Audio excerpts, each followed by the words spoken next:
Yo, what up, Fight family? Welcome to another episode of Fight or Flight. I'm your man 3D. I'm here with my man Captain J. How we doing today? Oh, Captain's ready to catch another flight as usual. Let's do it. Man, we got an exciting show because we got an exciting weekend of fights going on. Man, first up, we got Gegard Mousasi. He's making his, I don't know, I'm tripping today, his middleweight debut, but he's getting a shot at the middleweight title against Douglas Lima, the former welterweight champion. Cap, well, how you feel about this one? Hey, I'm excited. Gegard Mousasi is one of my favorite fighters, to be honest with you. He's just one of those dudes that is going to get up here and scrap with anybody. You know, he just kind of fluctuates in weight. We've seen him up at light heavyweight. We've seen him floundering around in middleweight. I was a little disappointed to see my guy leave the UFC, to be honest with you, because I thought he could give these guys problems at the top. But it was just like, I don't think the UFC liked him or appreciated him. And they kept trying to give him like these little weak fights, and he was beating everybody. And it was like, all he has left is to fight for the title. Like, give this man a shot. So I'm super excited to see him go over to Bellator, somewhere where he could be appreciated. And I think he's going to come home with the belt, to be honest with you.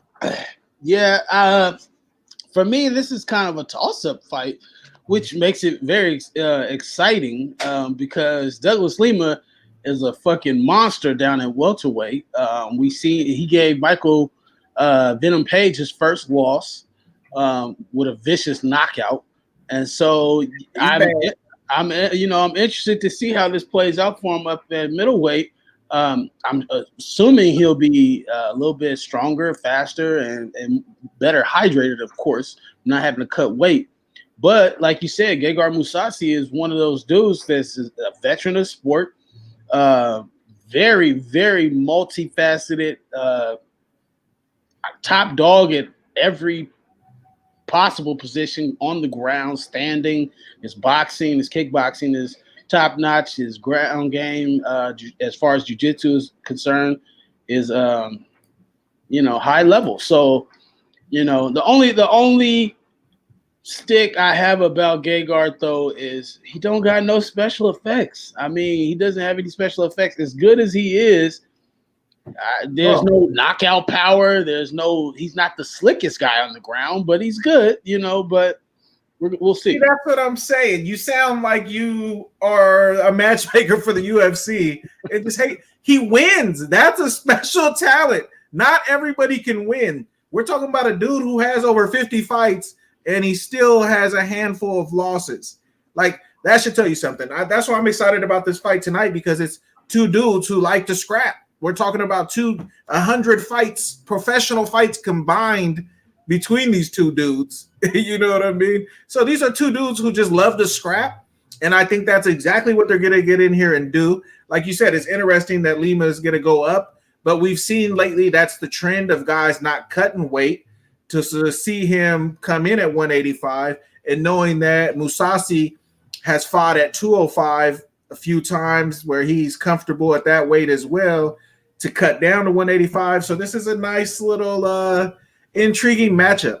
And I think it's prime time. It's going to be on CBS, I believe, Bellator. I think they're fighting in the United States. I think they're over in Connecticut, maybe at the Mohegan Sun. So they're doing their little – what do they call it? The Bellator bubble or whatever they're doing over there.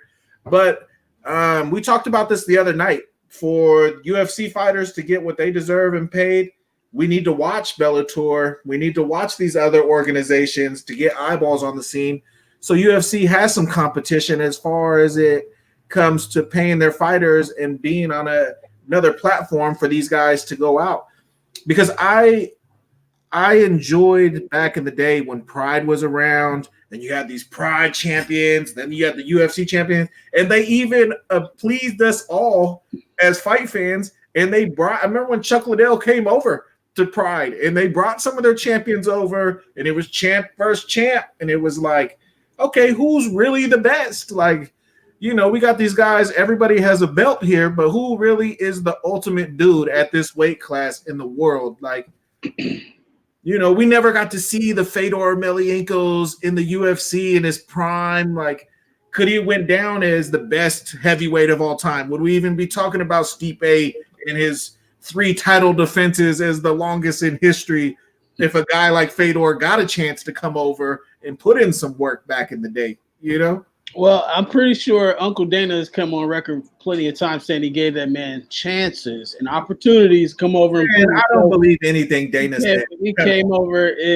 he gave him opportunities, and those floundered. But, hey, I feel like this is a good fit for Mousasi.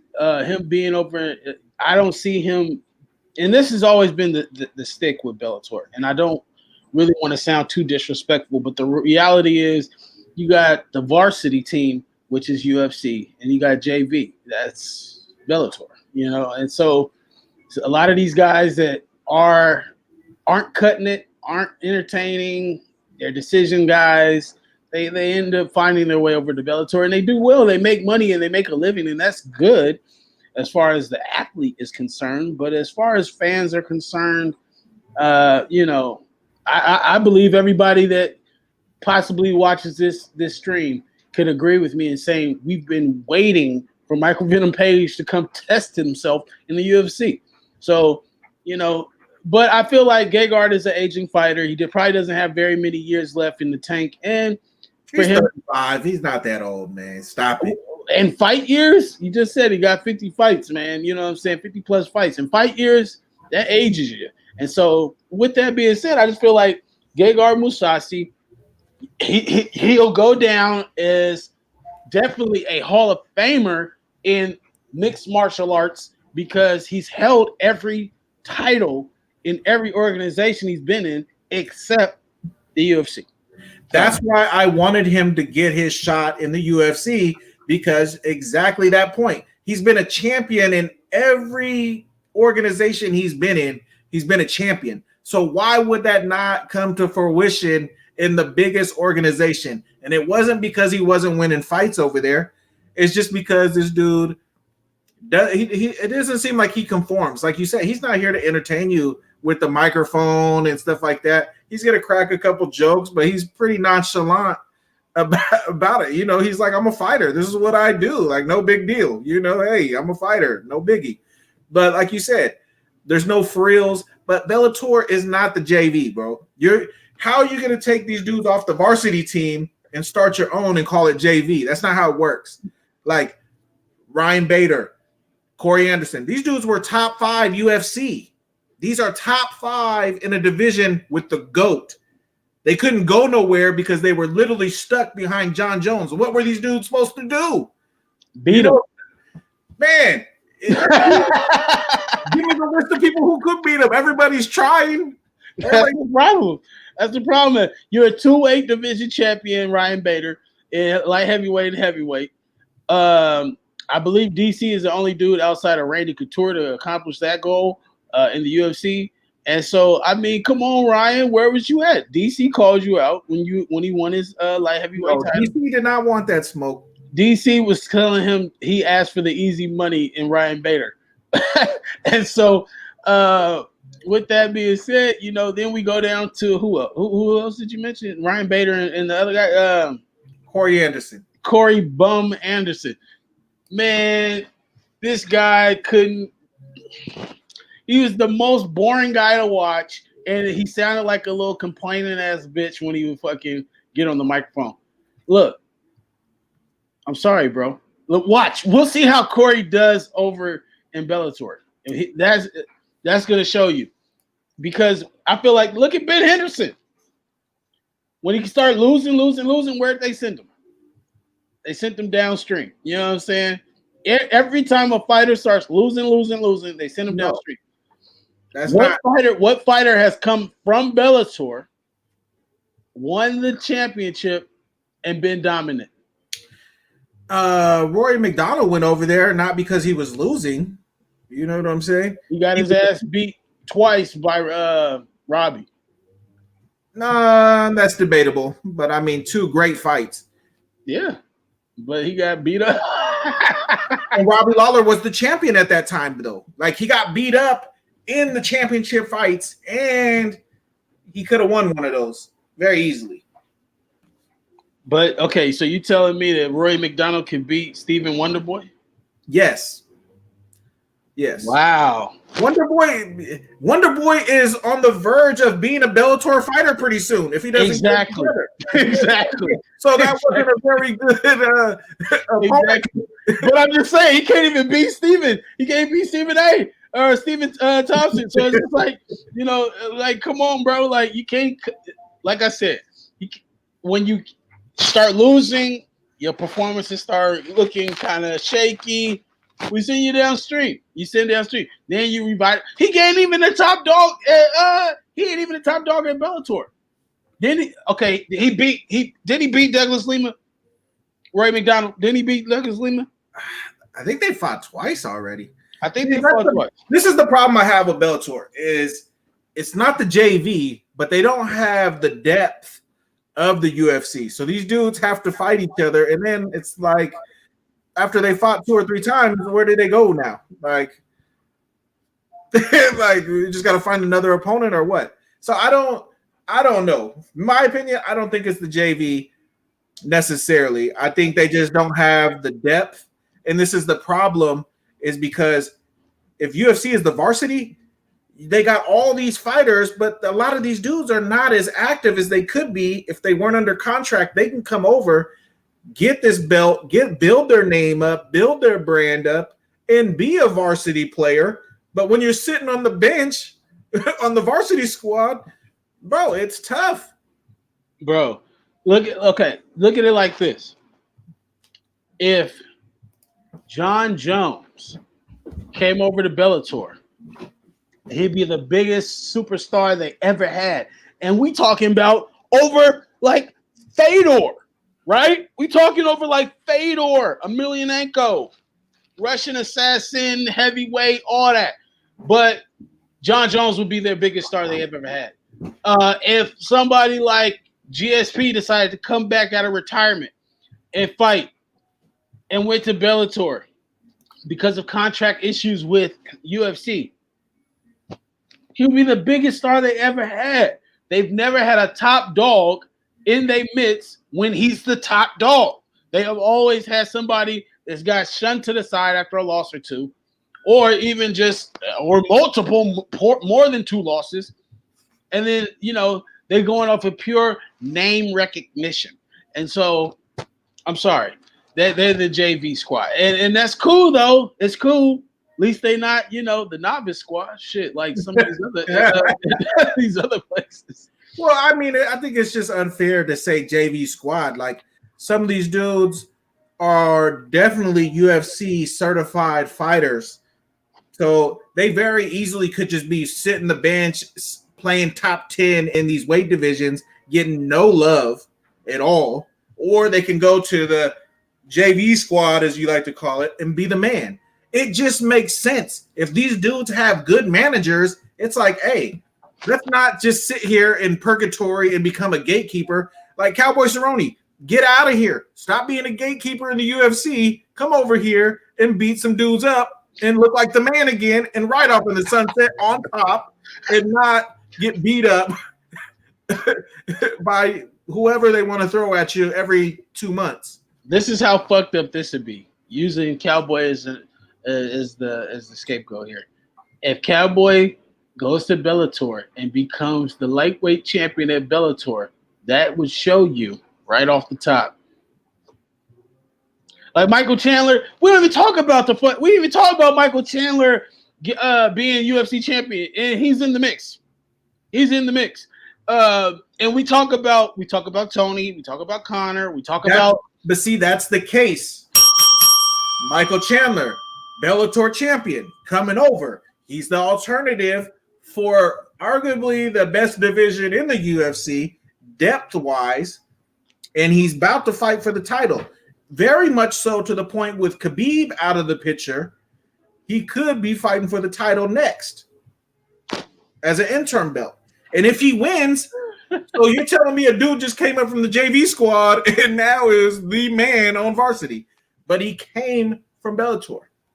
You have to start somewhere. There's no like that's the you don't want to be like the old 50-year senior on the JV squad like we're talking about. But if you're an up and coming young gun, Bellator, play. So I just think it's the young man's game to be over in Bellator and get some love, get some shine, build your name up, build your brand up. But that doesn't mean you're JV. Like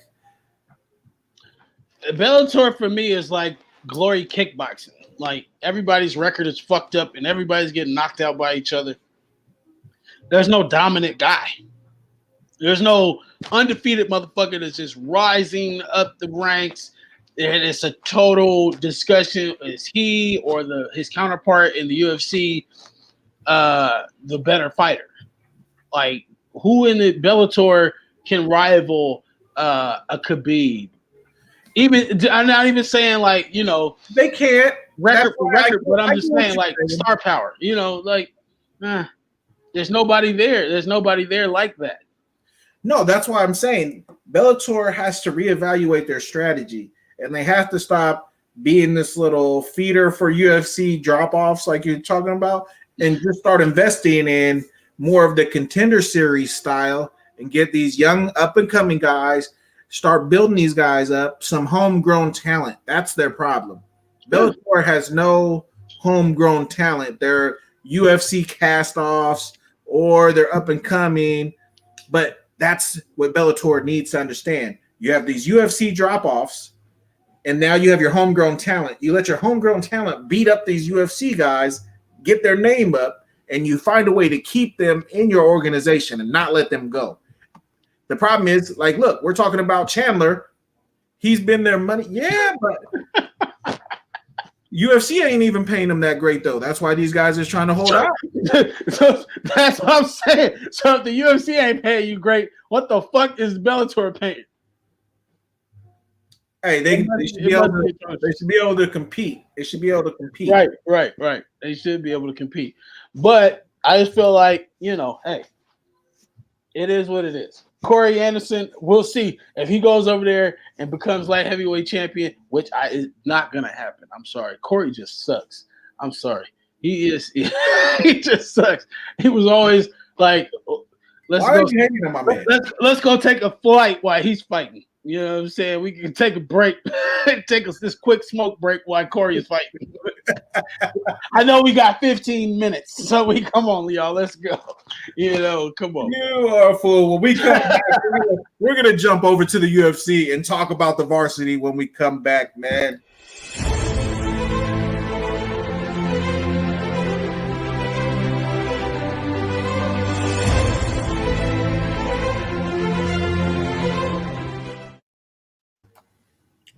So this Saturday, since everybody is talking about the pound for pound list, these all-time greats, we have one who's doing his farewell last fight swan song.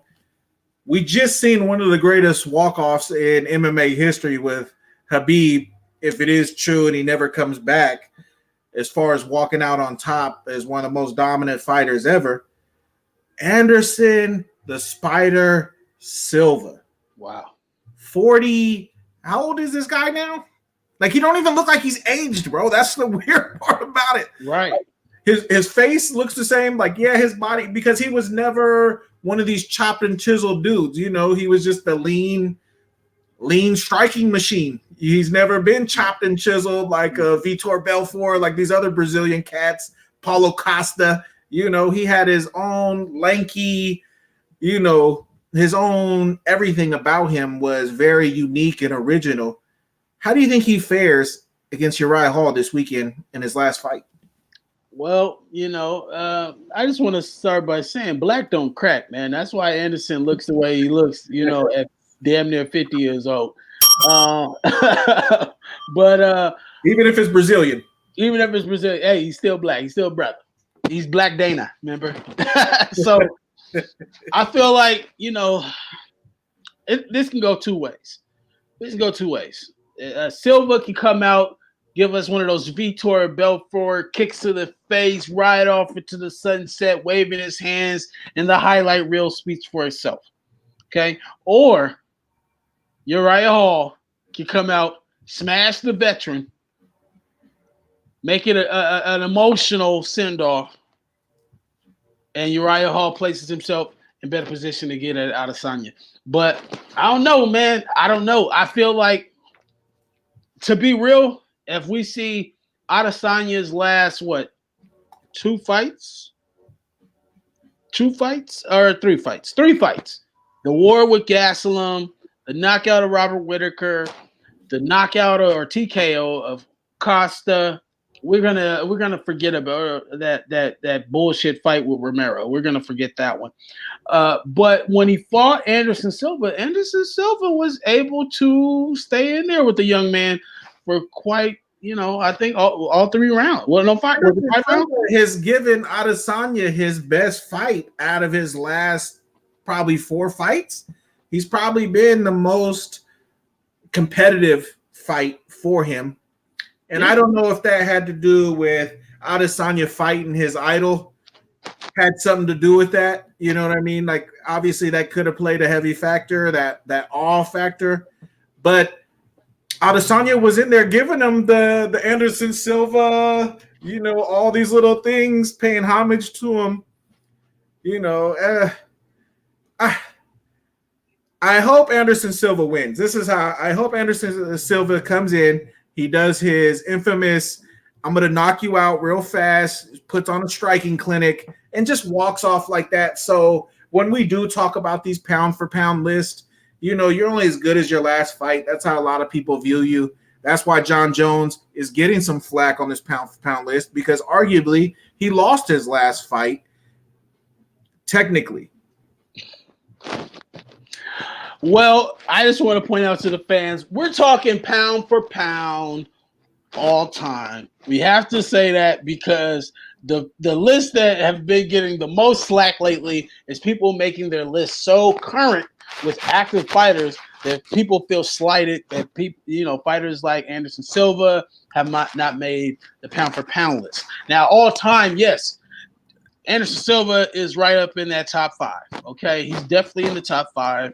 There's no arguing that Anderson Silva is a top 5 pound for pound fighter of all time.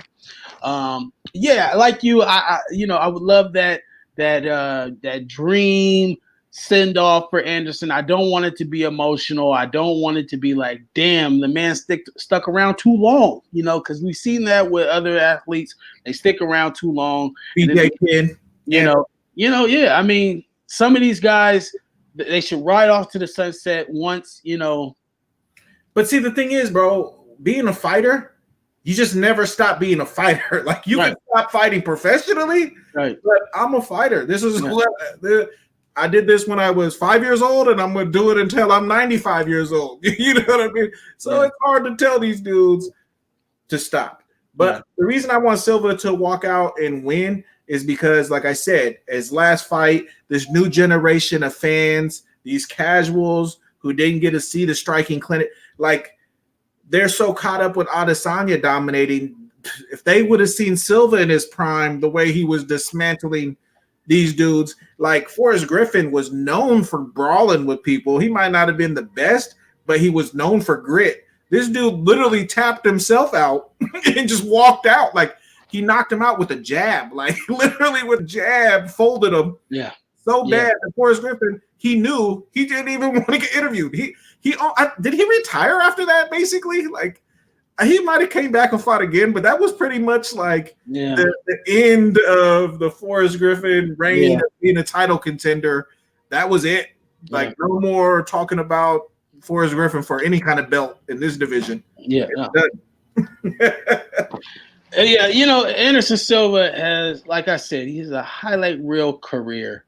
We're talking all the way back from Pride, coming in with the Michael Jackson dance, and from coming in and beating the dog shit out of Chris Lieben in his Octagon debut. I forgot him on the scene, and so Anderson has a highlight reel career, and definitely going down as one of the greatest fighters of all time.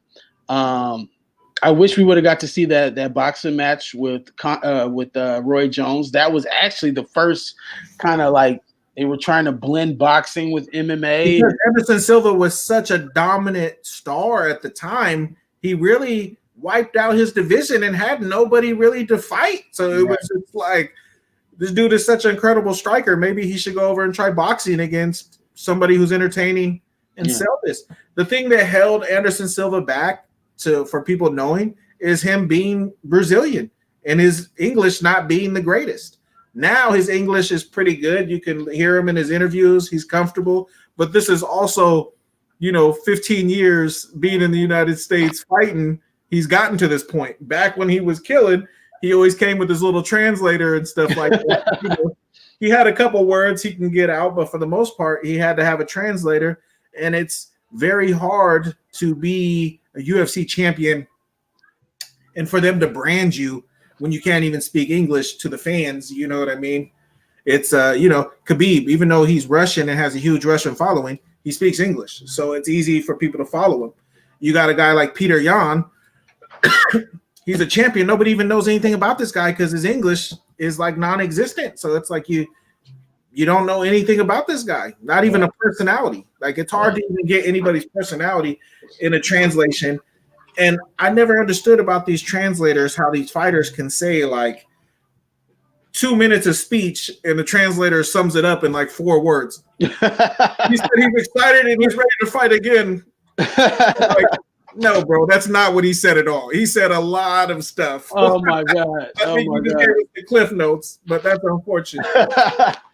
Hey, look, Anderson, I feel like you're right. That hindered him. I think Anderson was a little bit racist. And what I mean by that, folks, is it seemed like when he fought a Brazilian guy, that same venom that he came against American fighters or fighters from other countries just wasn't there. And we would see those weird fights like the Damian Maia fight or the Thales Leites fight, all Brazilian. But hey, at the end of the day, I feel like I still feel like in some weird way he was cheated out of losing the middleweight championship. And I know people are not going to agree with me, but I don't give a fuck. The reality is he was playing with Chris Weidman and got caught the first time. And then he broke his own leg the second time. Okay. So I just don't feel like Chris Weidman ever really truly beat Anderson convincingly to tell me that he was the guy. Well, he beat him the first time. He caught him like that. Caught him. Hey, well, that was an amazing feat because nobody was catching Anderson Silva for so long. He was so dominant that he could do all that. He could stand there with his hands down and look at you and be like, come on. I mean, somebody caught him. And it's like, okay, like you said, the second fight, he didn't beat him twice. He broke his leg. Like, yeah. It wasn't even like how Cannonier with the leg kicks and made him basically fold and tap. Like, oh shit, I can't even stand. I'm done. Nah, he folded him. Now, okay, I know we get on John about the picograms and his place on this pound for pound list because of the picograms. But are we really going to hinder Anderson Silva's position? Because to be real, bro, he was on this little TRT only because he fucked up his leg and he couldn't get back in time without a little help. See, it's different because it's different. No. Okay. Anderson Silva was already dominant without this. Like he's already dominant without it. Like you said, he literally got his leg snapped in half and he's trying to get back to where he was. Like this was strictly for health, not for performance at all. I cannot say the same for Bones Jones because as the competition started to get stiffer, that's when he comes out. Bro, this just came out. Adesanya just got him to admit he was hiding from USADA. It's an easy scapegoat to say, oh, I smoked a blunt and I was hiding. But It could have been your picograms were at a peak. And that's why you were hiding for hours underneath the ring. It's easy to just blame a blunt, but weed is the cure, not the cause, my friend.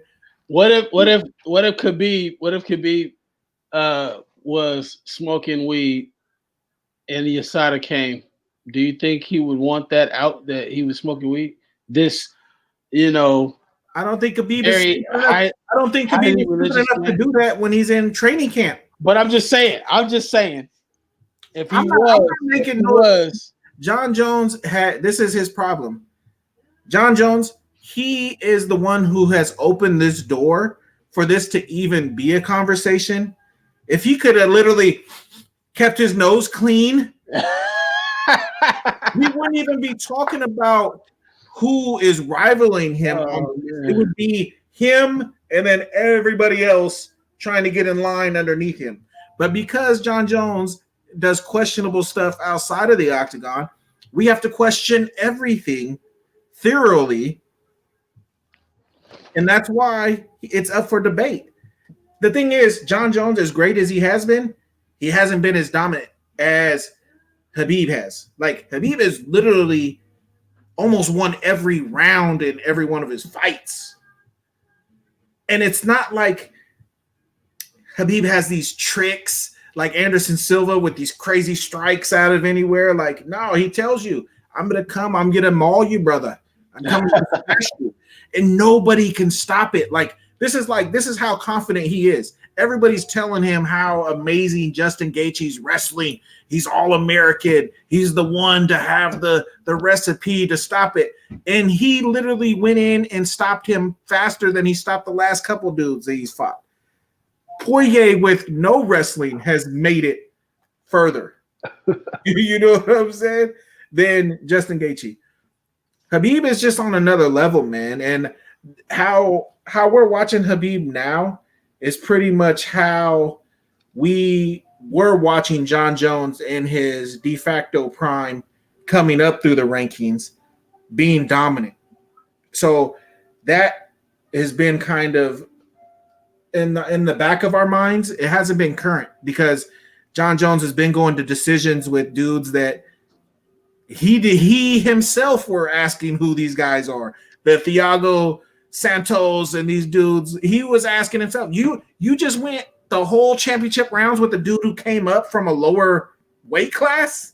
Now all of a sudden he can go 5 rounds with you and clearly was hurt in the fight and you couldn't finish him?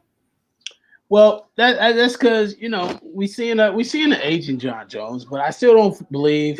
What is he? I don't believe that John intentionally took any steroids. I just can't believe that, bro. His brother was popped for steroids.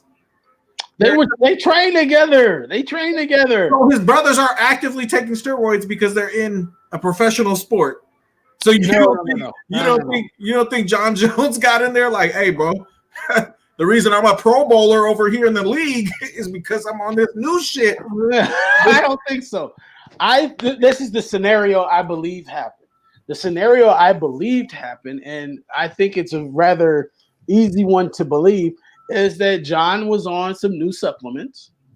Unbeknownst to us what the name of that supplement was, but I believe he was taking some new supplements. And in those supplements, they don't put everything that's in there. And motherfuckers don't always read the labels. You know what I'm saying? Sadly, that's something you should be doing as a professional athlete, watching exactly what you're putting in your body. But, me and you, we on this fitness kick. We don't know what the fuck we put in our bodies. The protein shakes and all this shit that we take. We are not professional athletes at the top of our game either. We can't afford a nutritionist to go read the label for us. Come on, John. Grow up, dude. Grow up. I feel like it was unintentional. It was unintentional. There has to come a point where you stop making excuses for grown men. And that's pretty much where we're at with John Jones. Like, bro, I admire you. You're a great fighter. You dominated. But I can't keep making up excuses for you, dude. Every time we do, you just turn around and make us look stupid because you go do something even dumber than the time before. The fact that you just admitted to hiding under the ring on your social media, bro, you hid. This was like taboo stuff that people heard about, but it wasn't out there. You're so dumb that this has been a secret, and now you just let the cat out of the bag. So now I got a question: like, were you really hiding under the ring for hours? It wasn't that big. To him, it's like, yeah, I did it. I was there. No, that's the problem. No, that's the problem. He's been doing a lot of this stuff, and he's been getting away with it for too long. That now the leash is real short, dog. The leash is real short. You have no room for error at this point.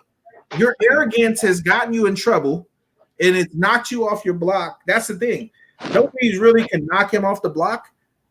He's so good, he's defeated himself. Like I said, if he could have kept his nose clean and stayed out of trouble, not had these picograms, like, bro, he cheated so much that they literally moved a card the same week to a whole nother state because he couldn't even get sanctioned by the athletic commission, that they literally moved the card to another state to allow him to fight because his picograms were too high to be fighting in that state and get passed. Do we not remember that? That's an easy. Hold on. Under the rug. Hold on.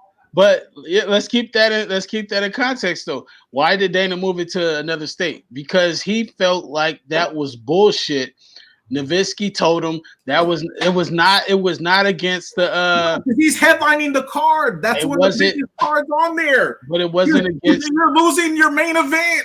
But that's why he moved it. The numbers were not out of range of normalcy for Nowitzki, who is the head of the drug USADA program. So Dana was like, you know what? I'm not going to sit here and bullshit with y'all. We're going to move this shit to California. Okay? Because we have a cheater on our hands, and this is the only way we can continue to help him cheat is by moving. They literally moved the whole card. Do you know how many? But USADA said that wasn't a violation of the drug policy. He was he was suspended. Athletic commission would not give you your fighting license because that was not normal for them. And Vegas is one of the most corrupt places out there. You still couldn't pay them enough to allow that to happen. That should tell you something. Right. So you go to the next crookedest place, LA. And then again, we have to point out what a picogram is, folks. We're talking about a grain of salt. A grain of salt. That's a picogram. That's how they explained it to you, my friend. That's how they made it sound to like lower it. If it wasn't we wouldn't even be talking about it. The fact is, we're talking about did John Jones not spend a suspension? Did he not just do the TJ Dillashaw, and was he not suspended for a year? He was. Because what? That grain of salt. Yeah. That grain of salt was so small that it got you suspended for a year plus. Come on. Because I believe any negative test or any positive test that comes back is a violation, regardless of the trace amounts or whatever. Even with what's the name? Nick Diaz. He had metabolites of cannabis. It wasn't like this motherfucker was and I've pissed some high THC scores before. Okay. And then when he had little baby shit, but because they say a positive test is a positive test. They blackballed Nick Diaz. We're not even gonna start. No, we can't do this. We can't do this. It's this for Nate or Nick, but it ain't this for John.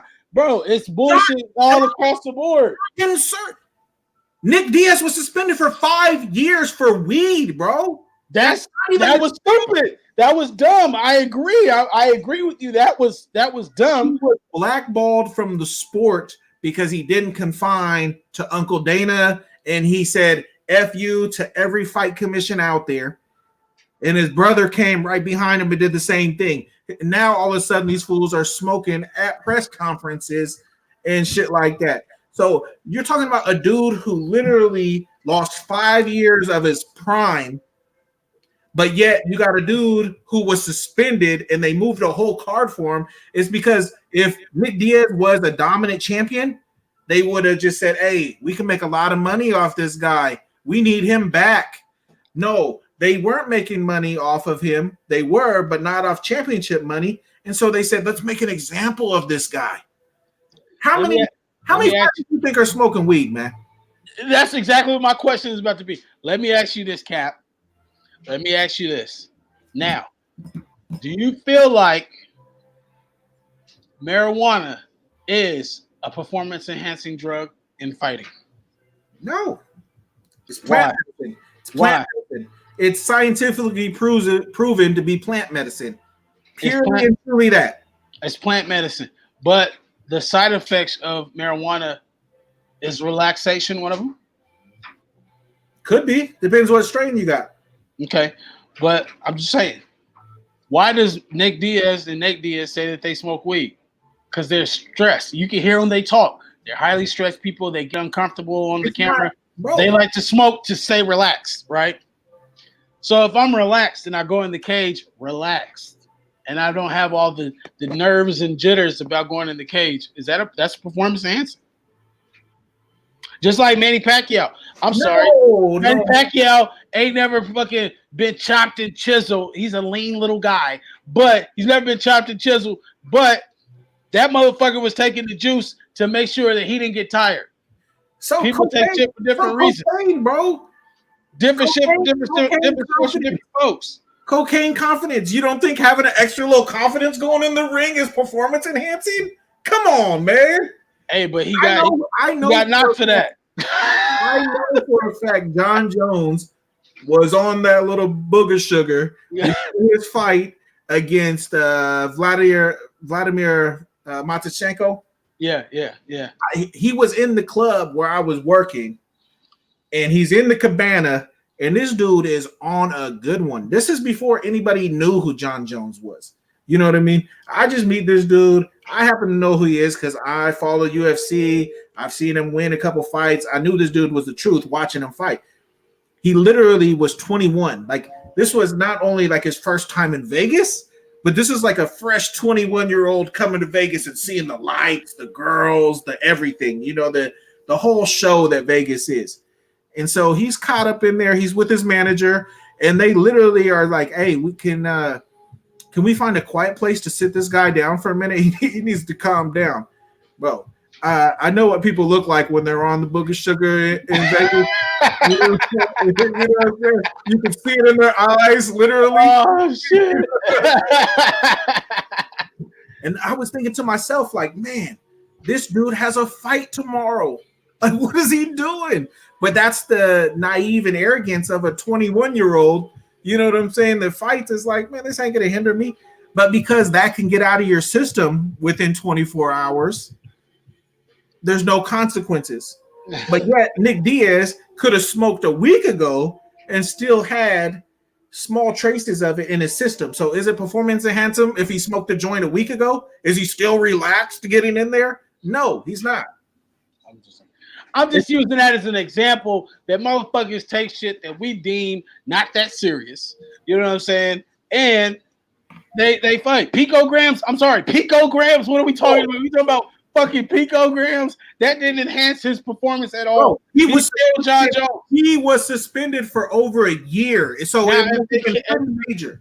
If you told me after the head kick let's say the head kick was first, right? The head kick knockout of Daniel Cormier was first. And then you start talking to me about picograms. Then I'd be like, oh shit, that was a performance enhancing because we haven't seen John knock anybody out. You know what I'm saying? He's choked some motherfuckers unconscious, but I've never seen John punch, kick anybody and then go to sleep. So was USADA part of the game then though? When he fought him the first time or the second time? First time. First time, yeah, because they found out. That's when they found out about the coke. See, it was like coke, and then it turned into dick pills, and it turned into this. It was a huge cover-up. We really didn't know. They said everything but what it really was. To be honest with you, that's how I took it. They said all these normal things to make it seem like it wasn't that bad, but it had to be bad enough to get suspended for over a year. Like literally, he pled his case. The same thing you're talking about, the grain of rice. He sat in front of the commission. He sat in front of the board. He said, hey, here's the product I took. They said, no, buddy. No. You took some other stuff that, yeah, I'm sure you took that, and it might have some stuff in there. But you was definitely taking some other stuff too. We know. See, that's what we're saying. That's what I'm saying. We can't do that because what we're saying is, well, because he was caught with it, because he was caught with those picograms, right?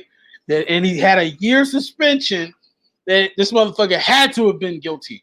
Well, we're saying the same thing that Dick Diaz was caught with fucking metabolites of marijuana, cannabis in his system, and all of a sudden he gets banned for 5 years. Was that warranted? No.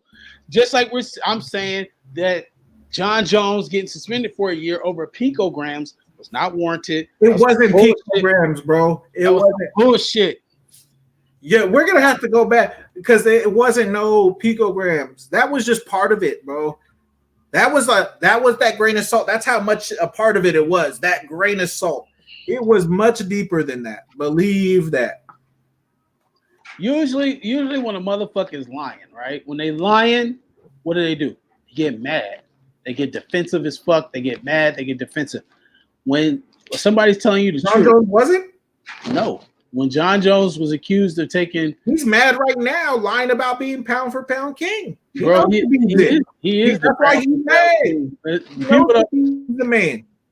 You yourself be talking about the great white hypes of the UFC, and this is exactly what the fuck this is. John Jones is the man, and because he got a couple of black blemishes on his little record or his background, we want to say, oh, let's put this white knight from Russia in his place. And that's exactly what you telling me. A motherfucker with 4 defenses and only fought 5 or 6 credible people in a 29 fight career beats a man with fucking 15 title fights and is undefeated himself and has fought the who's who of the UFC's light heavyweight division since he was 22, 23 years old. Bro, and he's 36, because they could market now. John Jones. Because they couldn't market Khabib. His English is not that great, and his style is not that entertaining. But the thing is, you got a little dark hair Ivan Drago. He's marketable. He's marketable. They found out. They found out, brother. That is scary. Yeah, but that wasn't what the UFC was not. They didn't see that earlier. So that's why you didn't see him on all the cards. See, the UFC picks and chooses, just like Sugar Sean O'Malley. Like, who's this bum? Like, you know how many great fighters he jumped and is getting all this pub behind him? Come on, stop it. If Khabib would have got the hype train before, he would have had the title a long time ago, and he would have smashed all the dudes that he done smashed anyways.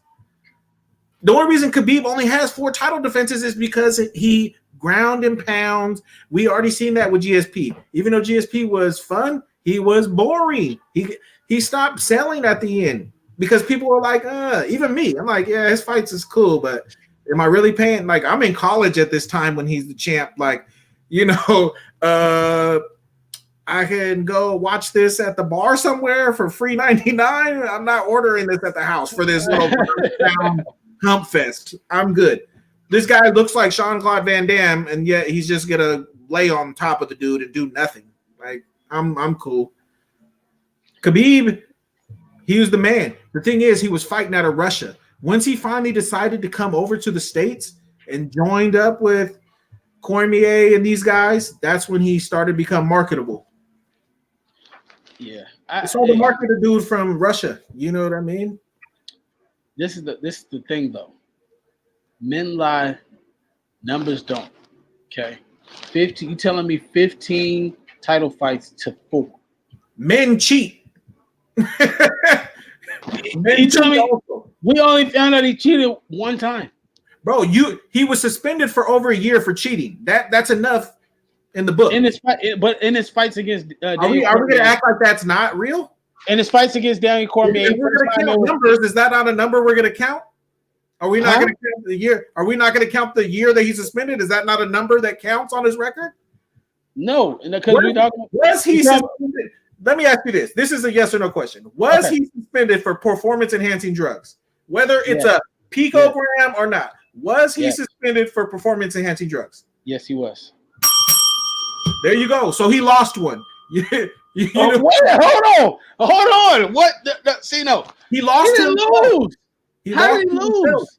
Because He didn't you lose. cheated to win. See, no, but he didn't know. How do Now we what? know? How do we know that?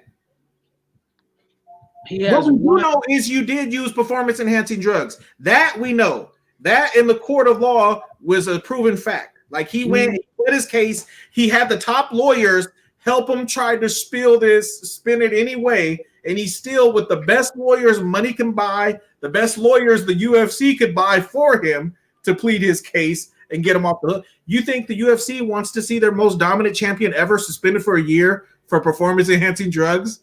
If he's hard to deal with, yeah. No, they saved him. We just talked about Dana White moved a whole card to a whole nother state. They screwed every other fighter. All these fighters had their family coming to Vegas.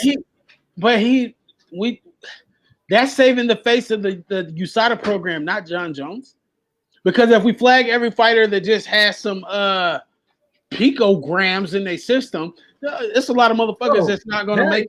You are reading a headline. They got you with this fake clickbait. Bro, you did the science test. You conducted the piss test, bro. Okay, so you read the same headlines as me.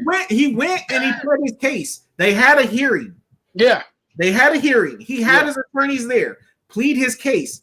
They said, you know what? We heard it, and we still think you should be suspended at least a year. That was the first time.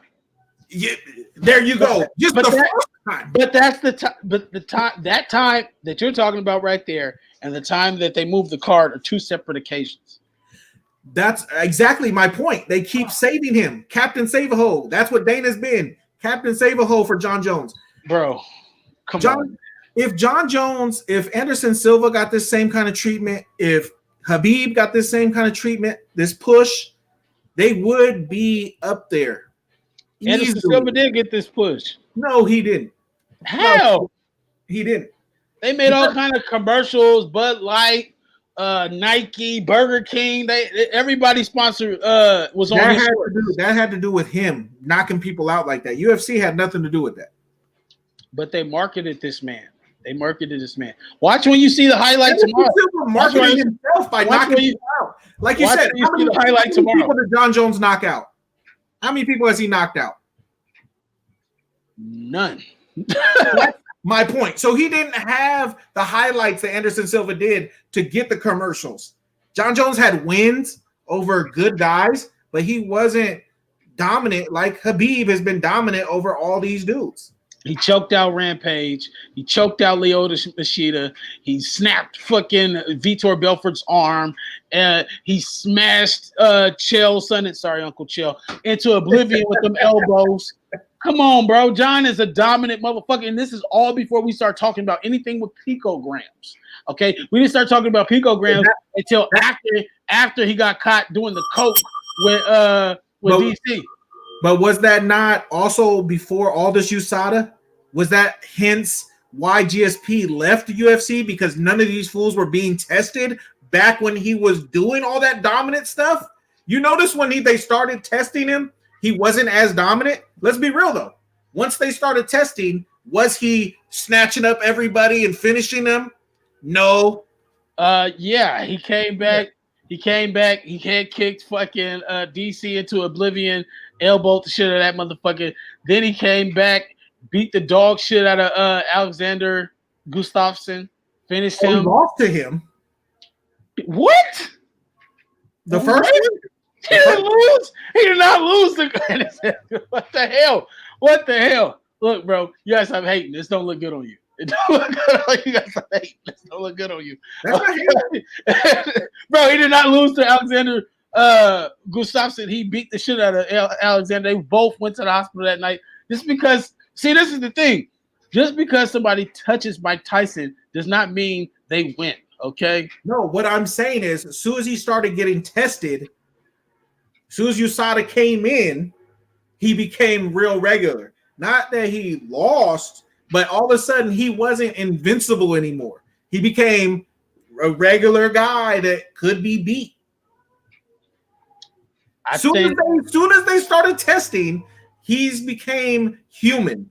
For a long stretch, he was unhuman, like murdering everybody. And then they started testing, and all of a sudden, there's a lot of dudes on his level now. You gotta think. Testing or not, we haven't seen anybody on Khabib's level. We haven't seen anybody on Khabib's level. Gleason Tebow would argue with that. A lot of people would argue with that about Gleason Tebow. The other thing is, how do we know? Where's Gleason Tebow? Where's he at now? Exactly. Where the fuck is what's his name? The dude that tapped out Conor the first time.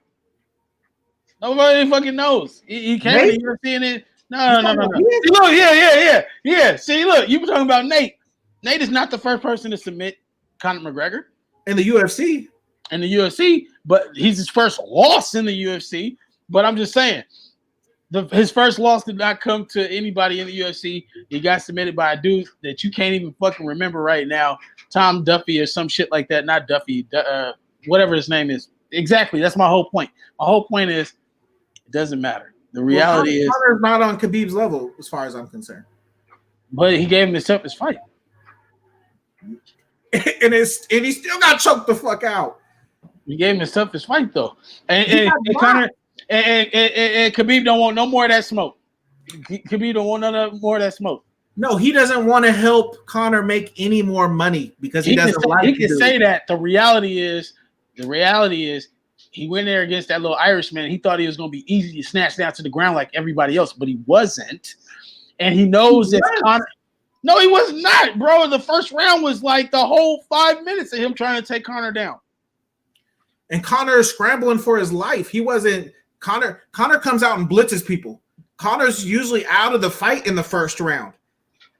That he wasn't close to finishing Khabib at all. He was running for his life, scrambling, hoping that Khabib gets tired and this ends sometime soon. And it didn't end. And then Khabib was like, you know what? I'm not even going to get tired trying to take you down. I'm going to stand with you. Bing, bing, put one on your chin, and I'm going to drop you before you drop me. Coach Kavanaugh and Did Conor ever rock Khabib? Did he ever give him chicken legs? No, not at all. But how do he win the third round though? He hit him a couple times. That's subjective. They gave Justin Gaethje. Did you see one of the referees gave Gaethje the first round? Yeah, that was retarded. So when you gave Conor the round, like he did, but Conor did beat him the third round. Conor was pressing him, had him backing up. That takedown shit was not working. He did not get taken down the third round. Conor pressed him, and then when he came out in the fourth round, that's when he snatched Conor down to the ground, got his back, and finished it because he knew goddamn well he didn't want to be in there no longer with that little Irishman. Okay, this is reality. Conor lost, but he doesn't. But Khabib don't want that smoke. One, because he's not mentally able to do a verbal jousting with Conor, and he knows damn well if Conor comes out and attacks him, because them leg kicks that Justin Gaethje was landing was working. He was slowing down, and I watched the fight. I watched the fight again last night. Cannonier's leg kicks were working too, and how'd that go for him? The leg kicks wasn't doing shit. Stop it. Yes, there was, bro. Yes, there was. Bro, he's a professional. Why didn't we see Khabib doing post-fight interviews? What you mean? Because he's bawling his eyes out. No, he did an interview in the ring before he walked out. But once he got out the ring, we didn't see him do another interview. This is your retirement. You answering all the questions. You talking to everybody, but why not that night? When he got to Russia, he stood there. I posted it on the Facebook page. If you want to go check out Facebook, Fight or Flight PDX on Facebook, folks. But hey, why did he talk to the Russian guys, but he didn't say anything to ESPN or anything like that? Because his leg was fucked up and he had to go to the hospital, bro. That foot and his leg, he couldn't walk. Vince, did you hear? He fought him with a broken foot. Before he even stepped in the octagon, it was already broke. What do you mean? You think you're giving Gaethje credit for something he did 2 weeks prior to the fight? Stop it. Well, he walked in just fine. He walked in fine. If the man shows up with a broken hand before the super sparring session, and then he puts it on you with a broken hand, and then you walk out and you're like, oh, well, at least his hands hurt. You didn't do no interviews. You think that's worth anything? Hey, you think that's worth anything? No, that's garbage. That's trash. That means nothing. If that man walks into the ring with a broken hand and hit me, he would shatter his whole fucking head. That's what that's gonna happen. Hey, I heard black don't crack, man. I think you'll be all right. I think you'll be all right. Man, but okay, let's jump into a commercial break, give these folks something to look forward to, and let's come back in and talk about another big fight going on this weekend. All right.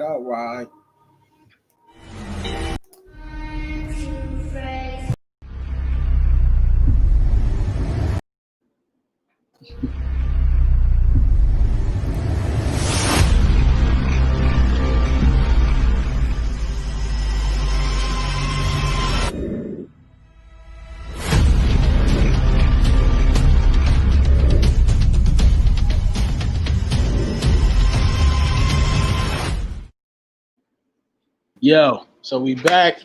We got another big fight coming up this weekend, y'all. On Halloween night, it's going to get fucking scary, okay? Because we got Gervonta Tank Davis going up against Leo Santa Cruz. Leo Santa Cruz is a 4-division champion, and Gervonta Davis is a three-time champion, I think 2 divisions. And man, this is an interesting fight based on the fact that Davis is the power puncher, slick boxer, going up against the Mexican warrior in Santa Cruz, who throws a high volume of punches. Oh, man. That's how I feel. Somebody's getting knocked the fuck out on tomorrow night, okay? Or on Saturday night. Somebody's getting knocked the fuck out. Man, I mean, this goes back to our last show. Like, hooray, boxing. I am a avid baseball lover. Baseball is probably my favorite sport. But as far as an entertainment value today in 2020, it's just not very high on the list. I have the Ultimate Fighting Championship. Like, it's in the name. The Ultimate Fighting Championships that boxing has to go up against. And I'm going to watch Anderson Silva's last fight over this one, to be honest with you. I'm gonna watch both because I'm a fight fan. I'm a fight fan, and I want to see. Of course, I want to see how Anderson fares in this last fight. But Gervonta Davis is a rising star, the biggest fucking name in the sport, according to me. Oh yes, motherfuckers that knock people out become stars, right? You say that Khabib's a superstar, and this motherfucker rapes men for 15 to 25 minutes. Okay, Gervonta Davis comes in and puts motherfuckers to sleep, and the motherfuckers are not 330 something pounds. And man, Davis. The one reason he's a star is because he has his little coattails hooked into Mayweather, and that's the only reason anybody even gives a shit about the dude. If he was just sitting here from some random place, nobody would care. He wouldn't be getting no publicity. Bro, but he's going to see Money Mayweather again. So now people want to talk about it. But even Mayweather's boring story. Nobody cares about Mayweather going to Japan, boxing, an exhibition. Like, boxing is on its way out, brother. Unfortunately. Wow. Let me rephrase that. Boxing will always be around, but it's out of the limelight. It's no longer in the forefront. That's why motherfuckers like boxing is going to the UFC. It's like Ngannou is like, damn, I wanted to be the heavyweight champion of boxing, but this MMA shit is easy to become a star in MMA. All I gotta do is knock some motherfuckers out with some 4-ounce gloves. You know what I'm saying? You do that in any sport. You could be on World Star and become famous if you're knocking people out. You know what I'm saying? That's why Gervonta Davis is one of the most famous boxers in the world. It's because he's all of I 5 can walk foot. outside right now and talk to unconscious. I can walk outside right now. I got a dispensary right next to Flight Lounge Cafe, and I can ask the first 10 people who come out, hey, you know who Gervonta Davis is? And they're going to look at me and be like, he played for the Blazers? Like, who's that? He is not a star. Bro, he's a star. He has over like 2 million fucking followers on Instagram. Okay? He's got 2 million. They announce him at football games when he's in the stadium. He's a star. He's a star. He's the first fighter. He's the first fighter in combat sports to get an audience on Saturday night. The UFC ain't even doing that. I think Justin Gaethje's parents technically were the first audience that in combat sports, but this is the first official in the Texas Alamo Dome. There will be fans in the stands when Gervonta Davis, because they're in Texas. That's it. Hey, first fighter to do that in this pandemic. Dana White didn't even entertain the idea because he doesn't want to deal with the shit. That's a live gate. Why not? That's money. Oh, so is eyeballs on TV. It's even more money. $75 to watch it on TV. Exactly. Times endless amount of people who can watch it on TV. You can only fit so many people in a building. Yeah. That's cash on hand. So the money doesn't come from the live gate. The money comes from the pay-per-view buys. That's why they sell it. So that's why Dana White doesn't care about the fans being in there. Yeah, he likes the extra little gate. But guess what? All those fans that can't be in there for the live gate, they're still tuning in and they're still paying their $75 to watch these fights. He's still getting their money. Believe that. Oh, yeah. But and then cash on hand. Cash on hand is always nice. But I'm just telling you right now, this is like I get my paycheck, but I like getting a tip. You want to know a bigger star than Gervonta Davis right now? Oh. Let's talk about that matchup. Oh. Hazmat. I smash you, brother. He's a bigger star right now than your boy Davis. That's not true, but okay. He has a million followers on Instagram or whatever. Just one? He don't even have a title, and he has 1 million followers. That's all right, though. He don't even have more than 4 professional fights in the UFC. That's how you know he's a star. He ain't a star, but it's all good. Oh, everybody I know damn well I go to Floyd's next door to the Flight Lounge and ask them, who's Hazmat Chimaev? And they'll be like, is that a sauce?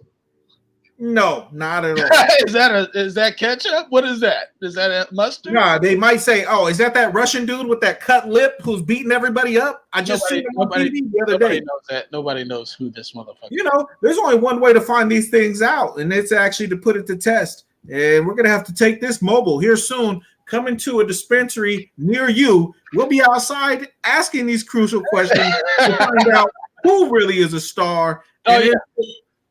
Oh, yeah. Tour or boxing, the JV to the UFC. I know damn well if we go to the hood and I ask some brothers who Gervonta Davis is, they going to know who the fuck I'm talking about. They ain't going to know who no Hazmat Chimaev is. The fact that you can pronounce his name tells you how big of a star the dude is. I'm a fight fan. I know everybody. I'm a real fight fan. I'm a real fight fan. I know who Davis is. I watch all of it, baby. All of it.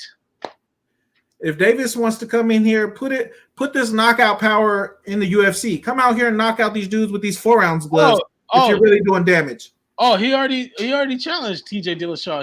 TJ don't want no part of that. In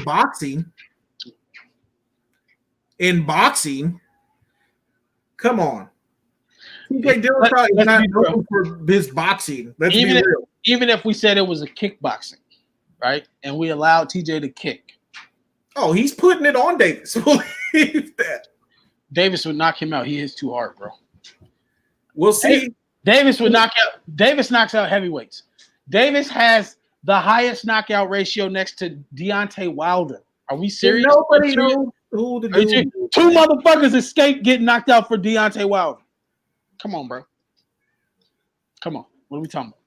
If Davis had no affiliation with Mayweather, nobody would be talking about the dude. He would be the same big star that he is. No, not at all. Wow. How? How not? Because boxing is rigged and it's old and it's outdated. And nobody's paying attention to what they're doing. But people paying attention to the knockouts. Yeah, they'll watch his highlights, but they ain't gonna be like, oh man, this little dude knocked him out. That's what they're gonna say. Not like, oh, that dude is good. No, that little dude got some power. He is good. He has right. Skills, slick. What was his last fight? The last fight I watched, he looked real regular. Real regular. Oh, when he knocked out Gamboa? When he knocked him out in the 12th round after beating the dog shit out of him for 11 rounds? Come on, bro. Bro, he's a top tier talent. He's a top tier talent. In a dying league. In a dying league. Come on, bro. Do you know who Mike Trout is? Okay, let's ask. Baseball player. Do you know who the best baseball player is? Nah, you don't, because baseball's dying, my friend. I love baseball, but it's dying. It's a dying breed. Sorry, boxing is dead. It's dying. Connor came and gave it a little spark, and they didn't do nothing with it. Motherfuckers, look, you can't make the money these motherfuckers are making, right? You can't charge. If Dana White wasn't the Don King and robbing everybody, they would make the money. Nah. How? So boxing just sells 100 million more pay-per-views than the UFC does these days? No, the UFC sells just as many pay-per-views as these boxing matches, and for the same price, but they're not getting paid because Uncle Dana is getting paid. Believe that. Dana White is the white version of Don King. He's getting over on these fighters.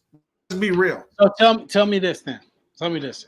If we know who is getting over and he's the Don King, why is nobody saying I'm not fucking with you? And everybody go fuck with Bellator, Scott Coker, since he's a better businessman. Because Scott Coker is broke. He ain't got no money either.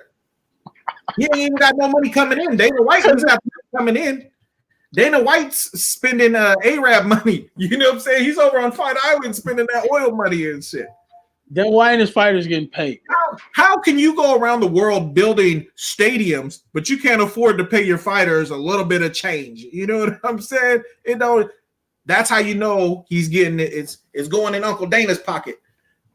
So a company, but little Gervonta's climbing out of a Lambo, and he's getting paid. Because you're talking about established Showtime. You're talking about stuff that has been around for a minute. Like Showtime has subscribers watching movies, not watching the boxing year round. People are skipping Showtime. They can get that on their little streaming apps. They're not even paying for Showtime. Bro, I'm glad. Okay, okay. I'm gonna jump into this because you brought it up. The Hazmat versus Edwards, right?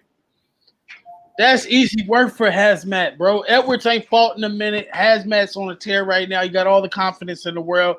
He's got better stand-up, better ground game. Well, I don't know about the stand-up, but he's got a better ground game. we see Leon Edwards is named Rocky for a reason. He's squeaking out victories against the motherfuckers. I can't even remember. Who did he fight last? Damian Maia? Was it Damian Maia he fought last? Who did Edwards fight last? I don't know. Exactly. So it's been a minute. Exactly. It's been a minute. So he about to go in there, get smashed. Hazmat is gonna go in there against Usman. Usman is the fight to make. Okay. That's the fight to make right now for Hazmat Chimaev, which is crazy because he's only got 11 victories. Well, by then he'll have 11 victories. No, he beat RDA. Man, come on. Exactly. Come on, bro. When last time RDA fought? Exactly. That's, you know what I'm saying? RDA talking about going back down to lightweight, which is a mistake. Because what I'm trying to tell you is T-minus by the end of the year, Hazmat will be a household name.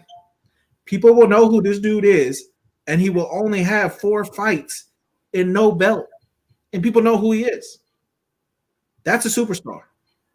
And not that he's technically a superstar, but the machine behind him is making him a superstar. See, if this same machine would have got behind Khabib back when he was smashing people, he would have had 12 title defenses already. But he wasn't getting that same kind of push.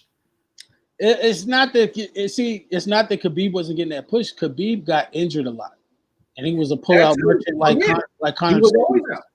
Yeah, he was always out. So it's hard to promote this dude.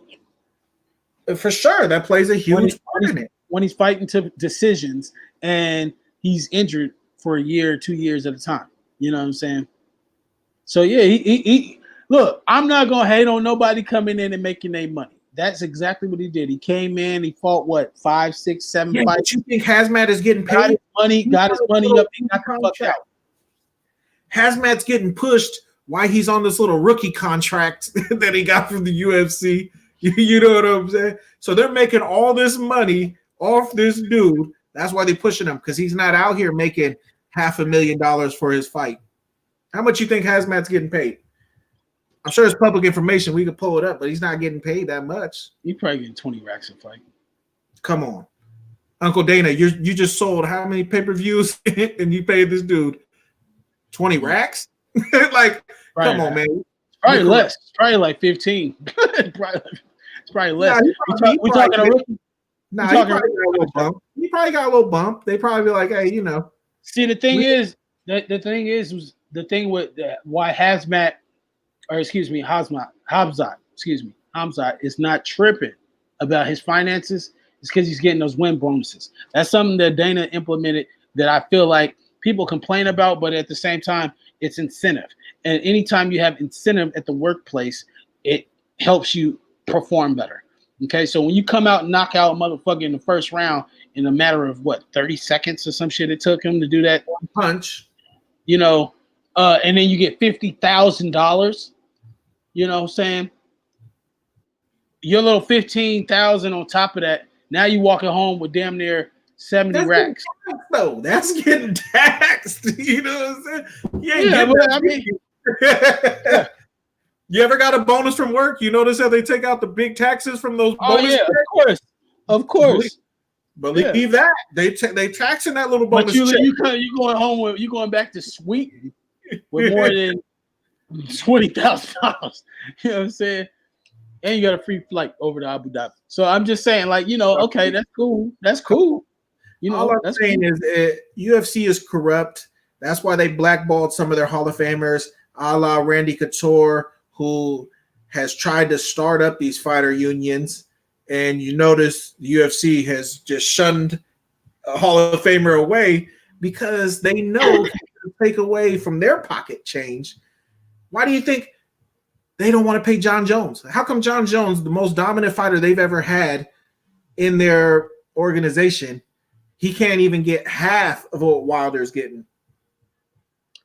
They say it's fucked up because I don't want to sound like I don't want the brother to make his money. I want the brother to make his money. I want anybody and everybody that goes in there or anybody that does what they do, period, to get paid for what they're doing. Okay, get paid because we all have families and lives and things of that nature. But let's keep it a buck. Deontay Wilder just started making Deontay Wilder money. Deontay wasn't getting what he got for Fury, since he became champion. Oh, he's been making more than John Jones though. You know, and John Jones, and I know this is a broke man, poor man's mentality because I am. Don't let this background fool you, you know, with this luxurious house that I'm in. Don't let this fool you. I like your piano, bro. You know, thank you. You know, not too many people got a piano in the living room, but you know, hey, I'm not bragging. But I'm just saying, this is a poor man's mentality. And what I'm about to say, bro, you getting paid $5 million a fight. You fight 2-3 times a year. That's $10 to $15 million a year. You live in Albuquerque, New Mexico. So I'm just saying, bro, like you're not hurting for money. You know what I'm saying? No, but his body's hurting. That 5 million might not last when at 50, this dude is crippled because he's been out here putting his body and his health on the line when dudes is trying to kill him. Literally. I feel you. I feel you. I'm with you 1,000%. But I'm saying you remember that whole thing people used to joke about, like, oh, would you get in here and take a punch from Tyson for $1 million? You remember people were like, I don't know, man. $1 million is a lot, but man, getting my head taken off, I don't know if it's worth it. Yeah. Now you're talking about trained killers trying to take your head off. You know what I'm saying? And your 5 million, he got 5 million, but do you know how much he pays his coaches, his training partners? The UFC isn't paying none of that. Out of his fight purse, all that stuff is coming out. His nutritionist, his gym fees, his coaches, all that stuff is. I don't know. And this is just me talking. So I know somebody can jump in here and correct me, or you can go to find us on Fight or Flight PDX on YouTube and jump in the comments and let me know if I'm wrong. But Jon Jones gets pay-per-view points, baby. So if he's getting 5 million a fight, he's getting pay-per-view points on top of that. As champion. Now you don't get shit because he's not the champion. He gave that up. The thing is, that's the thing. At least boxing. At least Mayweather's getting his 300 million. The dudes on the card might not be getting nothing. But how does one dude in boxing get 300 million? And then you have the top dude in another organization, which is a bigger organization now. The company sold for $4 billion. So they're doing something right. Somebody has to be seeing these numbers. So you're paying 5 million to your best talent, and your company just sold for $4 billion. You know what 5 million a fight looks like to 4 billion? It looks like toilet paper. That's what it looks like. It ain't shit. They're getting over. Dana White is Don King. You forget. Dana White comes from a boxing background. Dana White grew up in the boxing gym. Dana White, everything he learned came from that boxing corrupt background.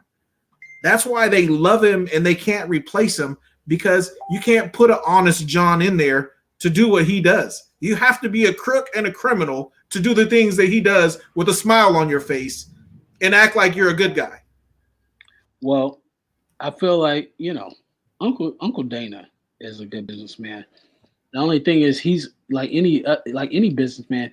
I'm going to take advantage of you as long as you let me. I'm going to do what I think is right for my brand and my business, right? And that's cool. But as Jon Jones, Conor McGregor, Nate Diaz, whoever, you have to see yourself as a brand, and you have to market yourself how you want to be marketed. Now, when you're out here sandblasting prostitutes and doing cocaine, look, that doesn't look good for your brand. Okay, when you're punching old men in fucking bars and taverns in fucking Ireland, that doesn't look good for your brand. Okay, so yeah, we're contracted. You sign a contract saying that you accept this amount of pay to get in here and fight these fights, and then the world and the media blows your head up to making you feel like, well, I deserve more. Yeah, but see, the thing is, no, he does deserve more. Bro, there's not people that would willingly walk in there for $10 million to fight some of these killers that he's fighting. Then why don't we hear more fighters do what Conor said with the Dustin Poirier thing and be like, you know what? I'm starting McGregor Entertainment.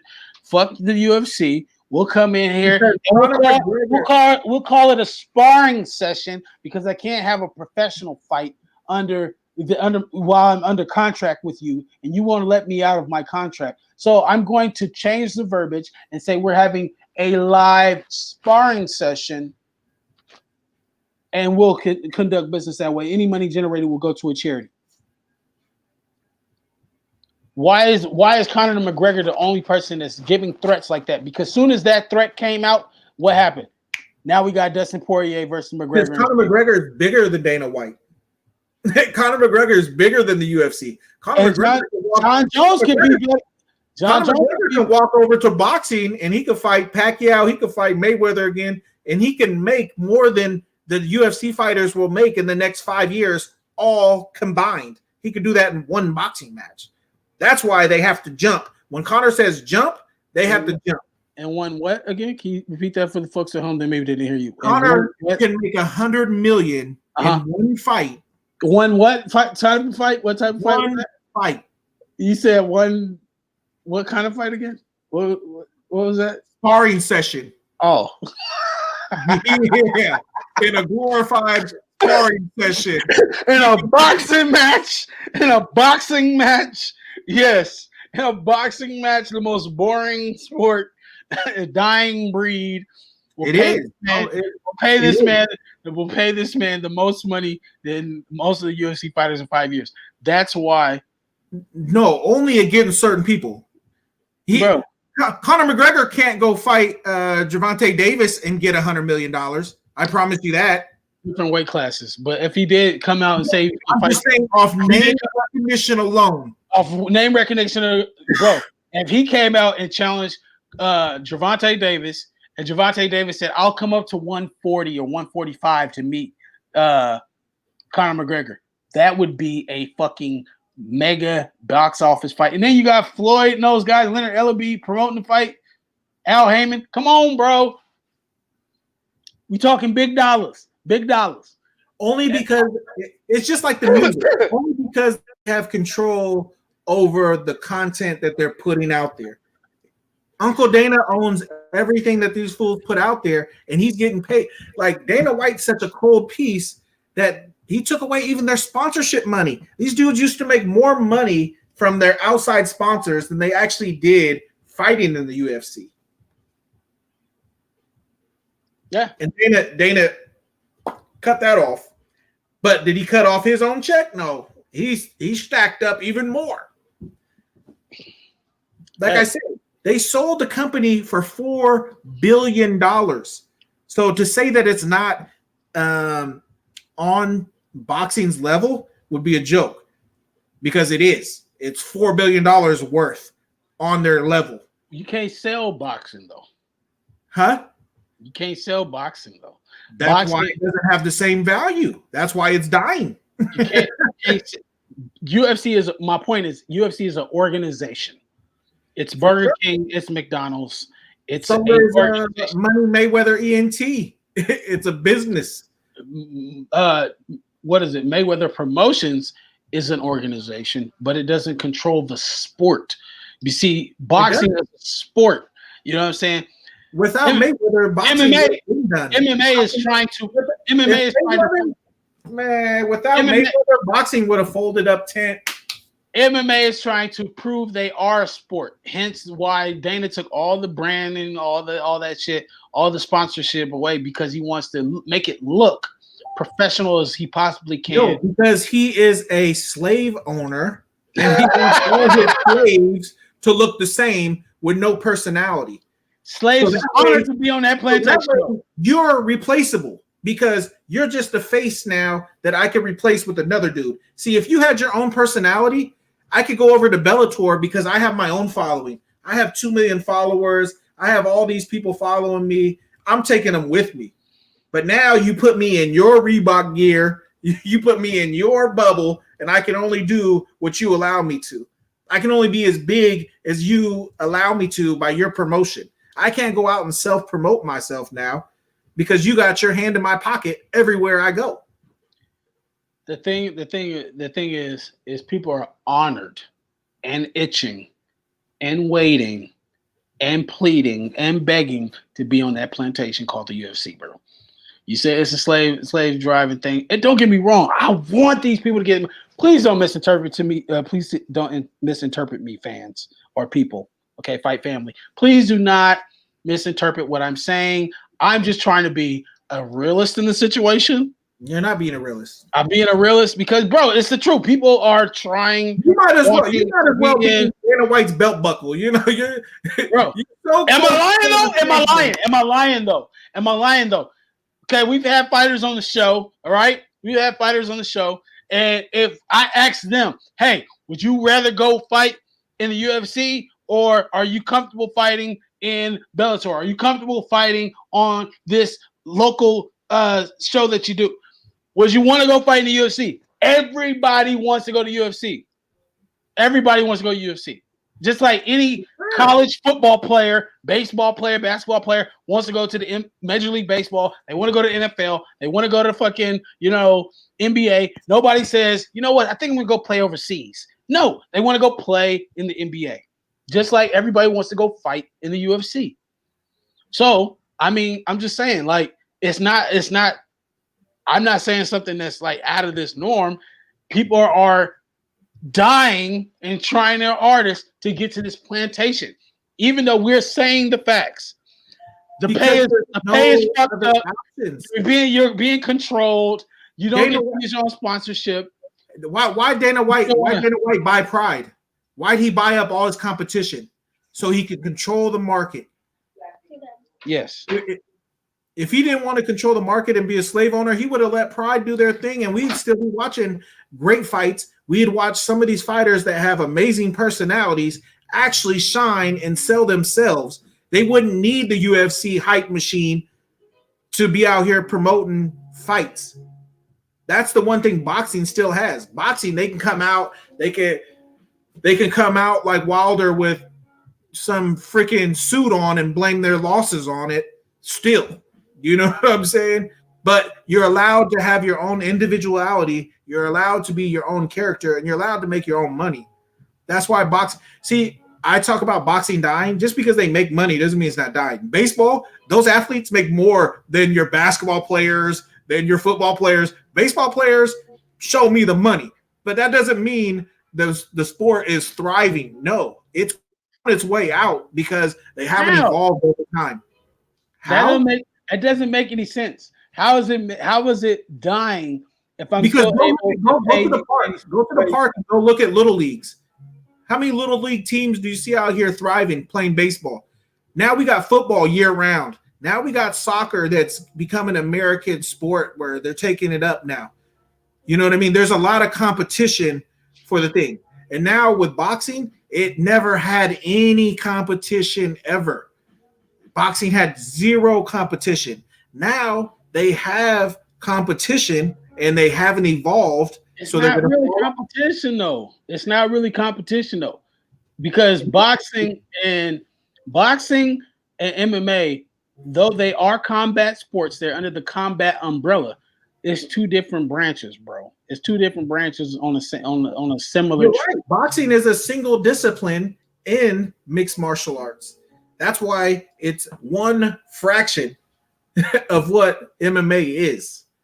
MMA has evolved to bring boxing in, to bring wrestling in. So that's why you said boxing isn't an organization.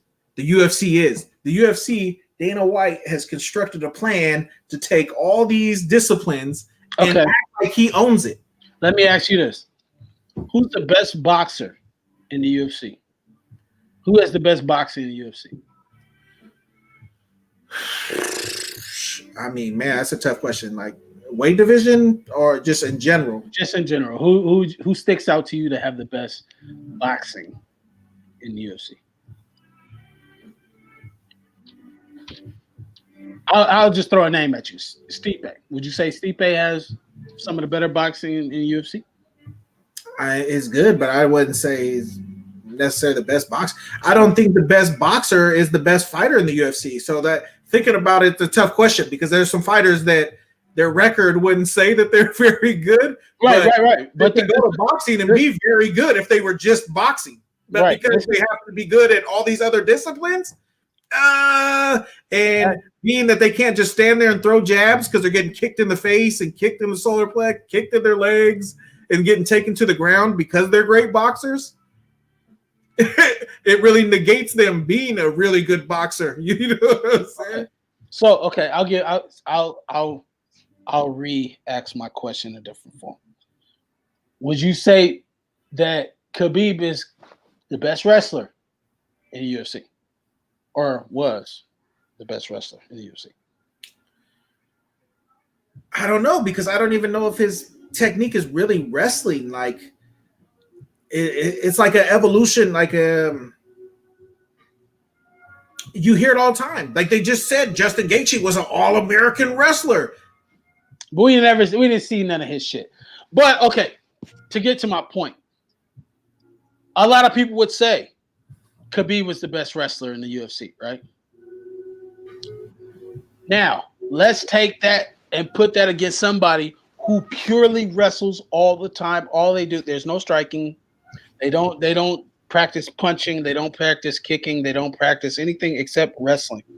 If I put Justin Burroughs on a mat with Khabib, could Khabib hold his own? 100% believe he could. For sure. Would he beat him? No, that's where it gets dicey. That's where it gets dicey. I don't know if it does. I think it does. Because we're talking about a motherfucker that wins Olympic medals, and that's all he does is wrestle all the time. Justin Gaethje wrestled Jordan Burroughs and gave him a hard time in wrestling. And I watched Khabib destroy his so-called wrestling. Throwing punches, chasing him down with punches, and then taking him down and using jiu-jitsu, not wrestling, to finish him. That's why I can't say Khabib has it, because that jiu-jitsu background, like that.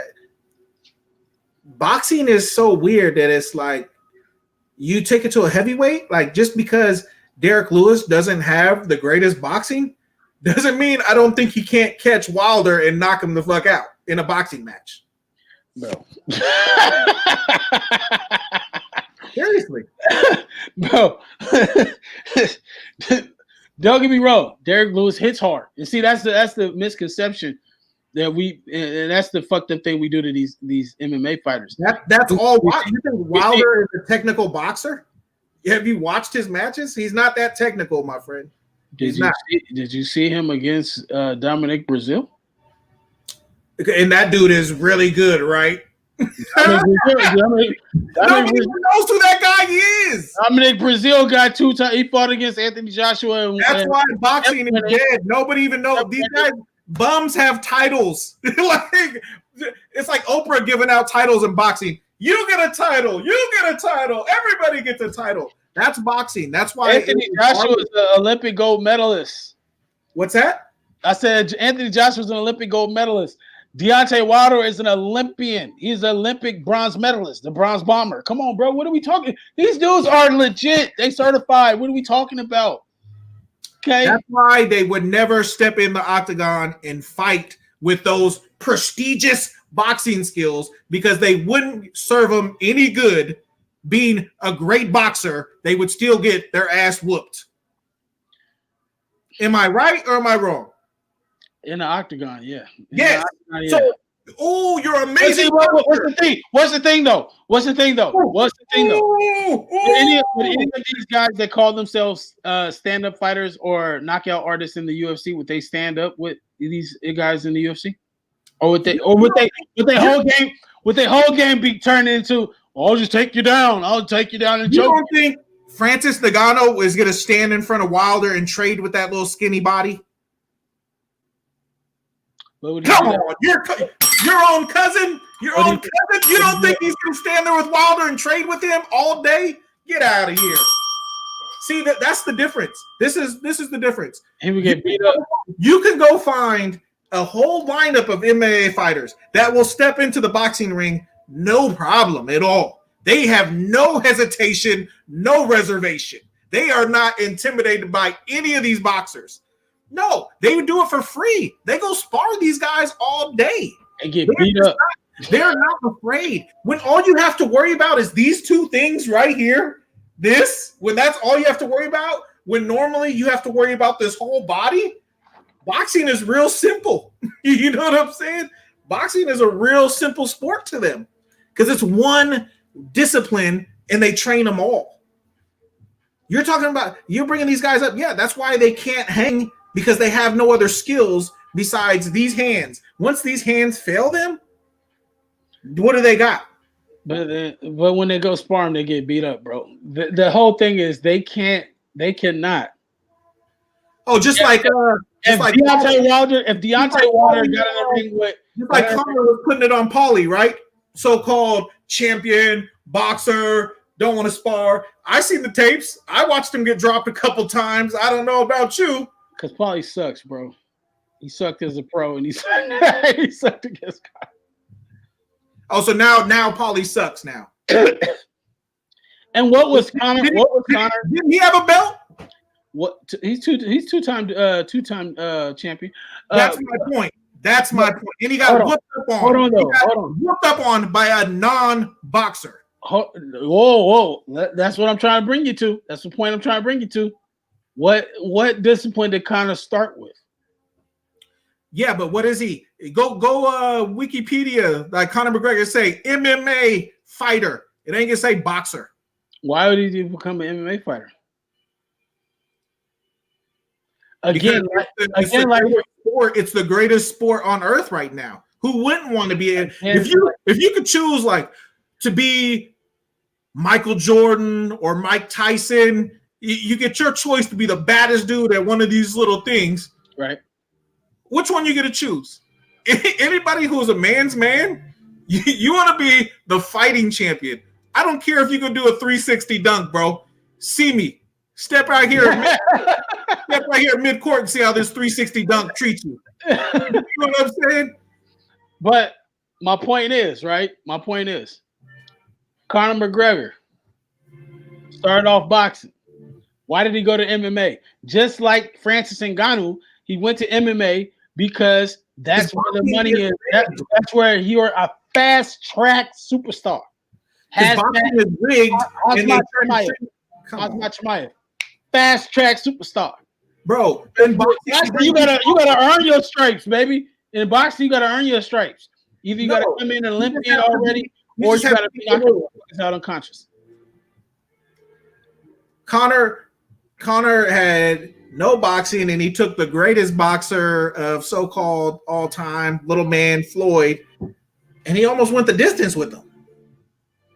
That's what I'm saying. You're not going to find MMA dudes who are scared to get into a squared ring with 16-ounce gloves on. Because that's what these boxers do. They fight standing up. Now, when you start talking about an MMA fighter challenging a boxing guy in the ring, the first thing they start talking about, they can be the biggest knockout motherfucker in the world. Hence, Conor talking shit to Floyd, saying, if we were to get in a real fight, I'd choke you to death or I'll choke you unconscious. Because we're not going to throw hands. I'm going to strip you of your I'm not going to even challenge you where we are equal. I'm going to take you to where that's why in the UFC we know who the baddest dudes are, because you're going to bring your best skill set. I'm not going to take away anything that you got. You bring exactly what you training to be the best at. I'm going to bring what I'm training to be the best at, and we get to see who can impose their will on who. Not boxing to where like Mayweather, I've been doing this as a prodigy since I was a child, and you're never going to catch up to me because I've been doing this for 30 some odd years. See, I'm bred into this family. My family for 50 years. I hate to talk shit about the man because I just praised him. But let's keep it real. Khabib got you motherfuckers fooled out here. All right. You think that he's the best fighter in the world, the GOAT, and we call him GOAT pound for pound. Let's keep it real. He's a good wrestler. He's a good wrestler. And all MMA do is show you what's the strongest martial art in the world at the time. And that just happens to be wrestling right now. Because why? Because I control where we gonna fight at if I strip you down to the ground. Nobody. But he ain't the best. He ain't pound for pound. He's on the list. But he ain't the top. Okay, who's above him though? Is John Jones? How is he not the top? He hasn't even lost in MMA. How is he not? He's undefeated, but John Jones is above him, right? Because he's been in the sport longer. Because John Jones is a well-rounded fighter for 3 years. It's because John Jones is a well-rounded fighter. John Jones could take you down and destroy you on the ground, or he can stand up and kickbox with you. That's what makes John Jones number one pound for pound over Khabib, over Adesanya, over all these dudes. Because pound for pound, his skill set is the most dangerous skill set in the world. Bro, let's just rewind the tape because obviously you're punch drunk. You're punch drunk because calling Khabib just a wrestler is a shame. So that's the truth. No, let's find this common denominator. Okay. Conor McGregor crossed over, faced the best boxer, arguably, of all time. Right or wrong? Yeah, right. Correct. So correct. He almost went the distance boxing the greatest boxer of all time.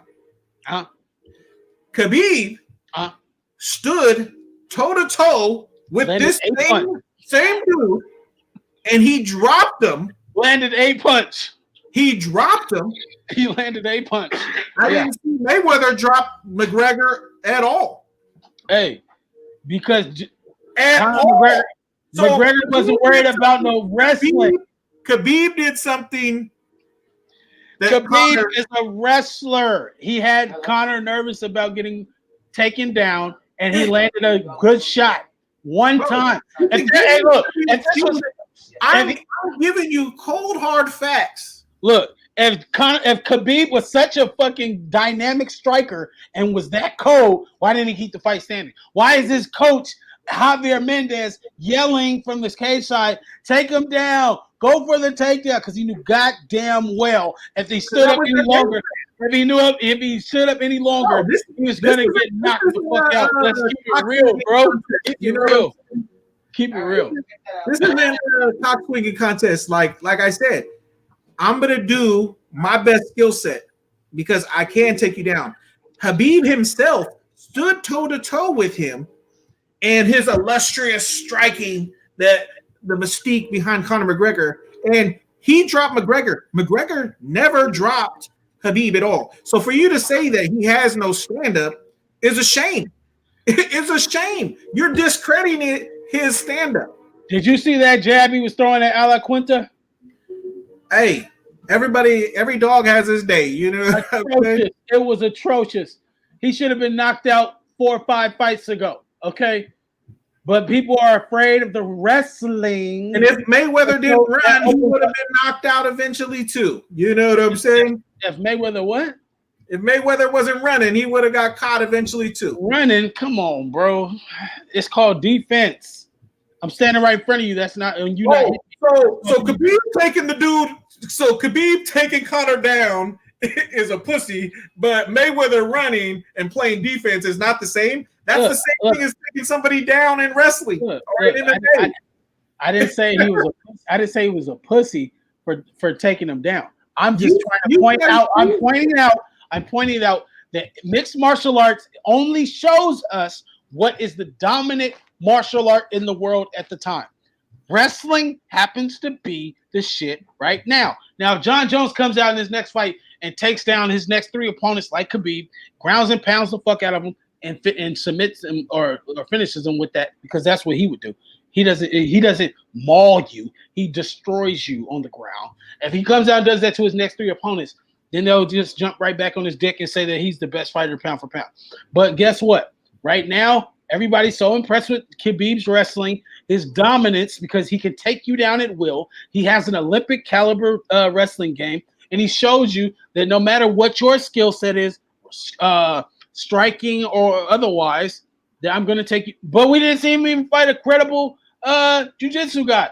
So, he just showed that his wrestling was the dominant thing, okay? And that's it. Just like Floyd in boxing showed, you got to have defense. You got to have this fucking words that you needed to. He just showed he was dominant. Now you could have just left it at that. He showed that he was dominant. That's it. You added the extra, but he showed that he was dominant. That's it. He's wrestling. His wrestling was dominant. Like you said, he knocked down Conor with the Superman with his punch, but Conor was anticipating a takedown. Same thing we just seen on this past Saturday, when he went against Justin Gaethje. Justin Gaethje was hunched over, swinging wild. Why was he hunched over like that and swinging wild? Because he was anticipating the takedown the whole time. Everybody's anticipating. He has you so scared about getting taken down because he's so good. It takes you out of your game. It takes good. The motherfucker, his defense is atrocious. His stand-up is horrible. Okay, and he has the top, if not number one, wrestling game in the world, and that's why he was able to do what he did. Now, okay, let's take the page out of the book that I'm saying and look at some other wrestlers. Randy Couture, high level wrestler. Did he take you down and wrestle you every time? Nope. He tried to stand up with you sometimes, and that cost him. Brock Lesnar, the biggest motherfucker wrestler in the sport. When he took people down, he smashed them. When he tried to stand up with you, he got caught. Alistair Overeem. You know what I'm saying? Because you can train every part of your body, but you're not training that chin. And these are dudes with little gloves and big hands coming for you, bro. These ain't 16-ounce boxing gloves where you could protect your face. You can put your glove up and protect your face. You put it, man, you see these leg kicks? These fools are kicking right through your hands with these little MMA gloves on. Like, you just get it up knocking yourself out. They're going to kick your own fist right into your chin and knock you out. That's not happening in boxing. What do you mean? People not getting knocked out in boxing? What are you saying? No, not at a high rate.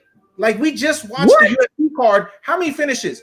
When I watch boxing, I know that's why they can put only one great fight on the card because they know that's probably going to go a pretty good chance it's going to go the distance. That's why they get away with that. Do you not understand that? You know why they could just put one main card on there and a bunch of bum fights, dudes out of the whatever gym down the road? Because they know that boxing match is probably going to go the distance.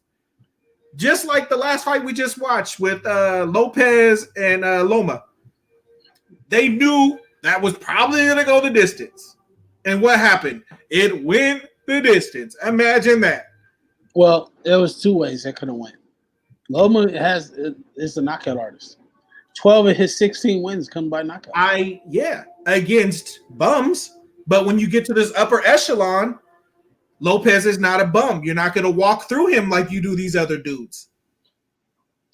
That's why. That's what I'm saying. That's why boxing. But you got to find the guys who are not bums. So you have to watch the sport to find the Lopez, to find the Davis, to find Leo Santa Cruz. Leo Santa Cruz ain't a knockout guy. That's why nobody knows who the hell he is. But he throws 150 punches around. He's 4-time champion. He drives a Lamborghini. Lives in a mansion. What does that mean? And that means he puts asses in seats. Motherfuckers are watching him. Maybe not from America, but like Floyd told you about Shane Mosley when he didn't want to fight Shane. He was like, "Why would I want to fight Shane and not Manuel Marquez?" Well, Manuel Marquez is lighter. He's a smaller guy. He got a country in his corner. He got a whole because Mayweather don't want to fight the man that beat him. Good for the money. If it don't make dollars, it don't make sense. Why didn't he fight Pacquiao in his prime? He had a whole country behind him too. Because Manny Pacquiao was on the juice. I already told you that. You the one that bring up picograms. This motherfucker was straight on the juice.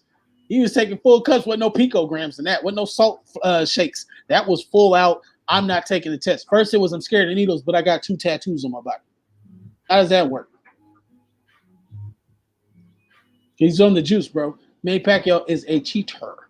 There's no way a 45-year-old man is still fighting motherfuckers like he did when he was 30. Okay. Also, Bernard Hopkins was cheating too.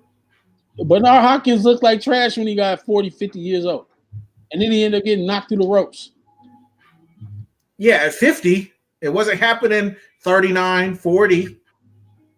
He went up in weight and he looked like shit. He wasn't knocking motherfuckers out like he was when he was younger. Of course. But Manny Pacquiao still is knocking motherfuckers out. No, because man, can you name the last 5 dudes Manny Pacquiao fought? He fought the school teacher from Australia. That's my point. It's gonna take a lot of us to get it out. He fought Adrian Broner. Matisse, who's a knockout artist. He knocked him. Can you even spell that? It's That's my point. Nobody. Next. Colombian. Next. He's not the artist. He got a country in his corner. That's what I'm saying. These motherfuckers got country.